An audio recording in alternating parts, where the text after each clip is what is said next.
What's up, Internet? I just got back from picking up my PlayStation Vita down the street.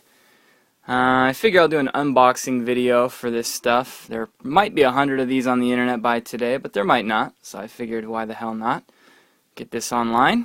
First, let's see what I got here. Of course, the console, handheld itself. I ended up going for the 3G version. I figure why not for the extra 5,000 yen. As soon as the first 3G killer app comes out, if ever, and I don't have a 3G, I'm sure I would have wanted it immediately.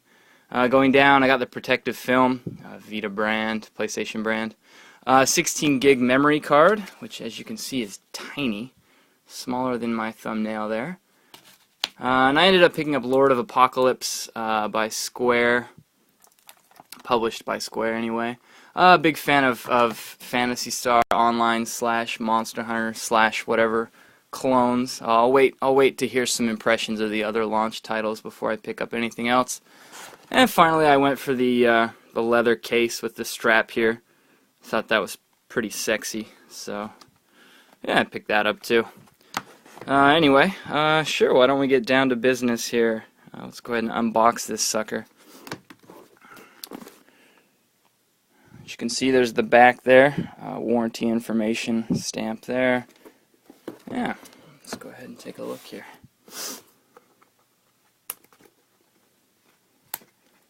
Sorry, I'm trying to do this with my iPhone, so this will be a one-handed unboxing. I don't have any girls in Santa outfits like I think PlayAsia did, so sorry about that.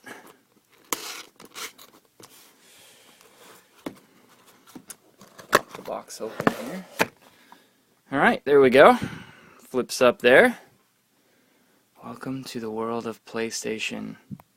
Alright, got a quick start guide there at the bottom. Pull that out. Wow, the thing looks to be about 1,000,000 pages long. Alright, well, let's flip this up first then. Under the hatch there, it looks like we have AC adapter, USB cable, and the power cord itself. I know, pretty exciting, right? At the very bottom here, Docomo Tsunagaru. That would be probably exclusive to the 3G model here, connecting to Docomo, who is the provider for the service here in Japan. I guess that would be AT&T. If you're in the US.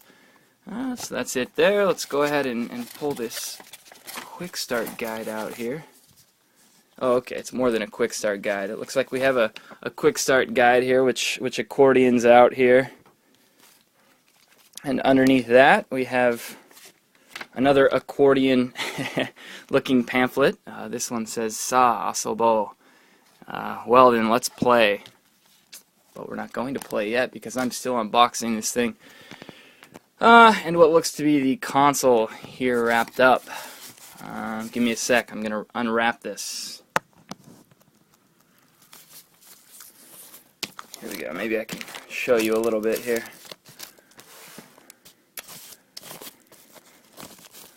Let's go ahead and pull it out.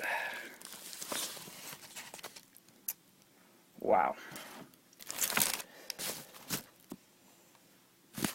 First impression, it is quite light, very lightweight. I'm surprised by that. There it is. As you all know, it's sexy as hell. The thing is hot. It's pretty large for a handheld. I like that. Some people don't. I think it's nice to have a large handheld. You got a camera on the back there, the back grips, the back panel, and of course in the front we have 2 analog sticks. Here and here. They give off a little click, a little feel of a click when you move them around. I like that as well. The D-pad here, which I have heard rave reviews of. This D-pad feels really nice, especially if you're used to other handheld D-pads as of late, or even ever really. The PSP D-pad was a little strange, and I think that the D-pad on the 3DS is pretty terrible. Of course, these days we don't use D-pads as much, but for fighting games and things like that, that will be nice. Face buttons here, a little small, as I had heard they were. Yeah, let's see. Quick comparison here, at least of the face buttons. I have a PSP 1000, and the ones on the Vita, they're definitely noticeably smaller there. I'll do a little bit more comparison shot later with other systems and things, but anyway, yeah, front camera here. Select, start. Got the PlayStation button down here. If you own a PS3, I'm sure you're familiar with the PlayStation button. Yeah, so I think that's about it. Pretty damn sexy. Anything else in the box here? It doesn't look like it. Alright. Go ahead and close the box up here. For a sec, let's just move this out of the way. Why don't we do some quick comparison shots, actually. So, before I get going on anything here, here's a Vita. Let's go ahead and put a PSP 1000 next to it. You can see the Vita's longer. Face buttons are a little smaller. D-pad, here on PSP there was no center to the D-pad. Here you've definitely got a cradle rocking center and a nice click to these, whereas this has no click to it. So I think I prefer that, but depending on who you ask, my opinions might vary. Let's go over here and get my Monster 3DS. I say monster because it's in the crazy Monster Hunter cradle. I'll give you a little bit of a side-by-side, in and out, because why not? So there it is, in the cradle. Let's put it up here. In the cradle, it looks like they're about the same, lengthwise. Back this way, you got this crazy thing sticking out on the top of the 3DS. If not for that, yeah, maybe about the same. Obviously, if we pop it open, the screen on the Vita kills that thing. Of course, there are two screens. However, I mean, that screen is just humongous compared to that. So, yeah, pretty nice. I'm going to go ahead and pop the 3DS out of the cradle. Hang on just a sec.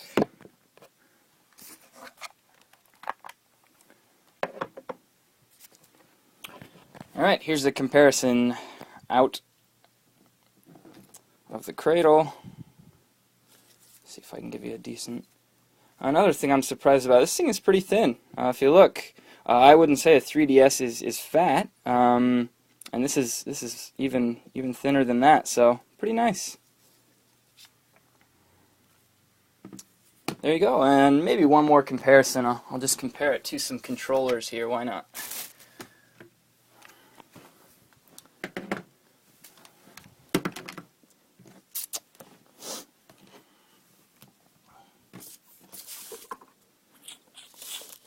Let's see. Okay, get a little line going here. So there's the Vita. You can see next to an Xbox controller. Obviously the sticks are farther apart on the sides of that huge screen. Buttons smaller again, D-pad smaller. Yeah, we'll have to see how that works out. Obviously Sony wanted to try it and make as much space for that huge screen as possible, which again I'm quite happy about. I don't need tiny handhelds. I pretty much, in Japan here, I have a bag everywhere I go, so I'm a man bag guy. Yeah. Anyway, so yeah, there's with the Xbox controller. I don't really think you need a thickness comparison here, but yeah.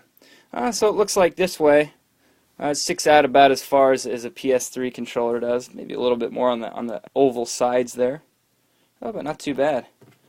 Anyway, I'm going to go ahead and end this video, get it uploaded, and I'm going to get this thing up and running and probably take some more. Enjoy.